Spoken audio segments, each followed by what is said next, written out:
Hi friends, paneer dum biryani చేసుకుందాం రండి. ముందుగా కుక్కర్లో నూనె నెయ్యి పోసి మసాలా దినుసులన్నీ వేయండి. కొంచెం జీడిపప్పు, ముందుగానే కోసి పెట్టుకున్న కూరగాయలన్నీ వేసి బాగా వేపండి.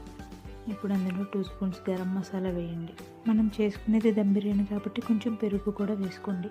ఇప్పుడు ముందుగానే మ్యారినేట్ చేసి పెట్టుకున్న పన్నీర్ని కూడా అందులో వేయాలి.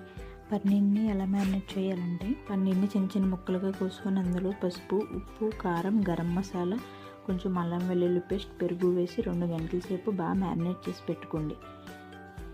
ఇప్పుడు అది బిర్యానీలో వేసుకొని కొంచెం అల్లం వెల్లుల్లి పేస్ట్, బిర్యానీ మసాలా వేసి ముందుగా నానబెట్టుకున్న బాస్మతి రైస్, తగినన్ని నీళ్లు పోసి 2 విజిల్స్ వేయించండి. అంతే, మన గుమగుమలాడే పన్నీర్ దమ్ బిర్యానీ రెడీ. మరిన్ని వీడియోస్ కోసం ఫాలో చేయండి గాయస్.